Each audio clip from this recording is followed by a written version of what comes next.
Many factories have been realized across the world with the help of Bilfinger. But what does it actually take to build a fully operational factory?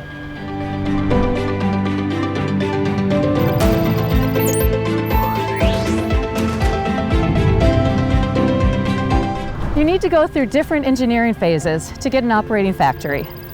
But how do you know which turns to make? Step one is always the feasibility study.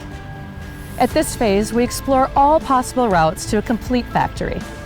This step is crucial because at this stage, we still have a lot of possibilities and influence to change the design at a relatively low cost. It's crucial to hold multidisciplinary workshops with subject matter experts to discuss the design options and make the best choices. With the feasibility study complete, your next steps are clear. You're able to make an investment decision or enter into the next phase of engineering. You'll unearth the showstoppers that make certain routes unsuitable.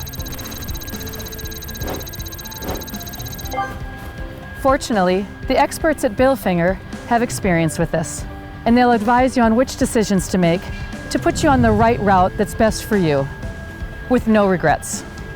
After the feasibility study, we create a sketch of the factory. After that comes the design, and then the contractor's work packages are drawn up. Next, the factory is actually built.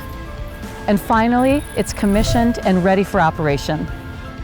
A solid feasibility study is an essential step in this entire process.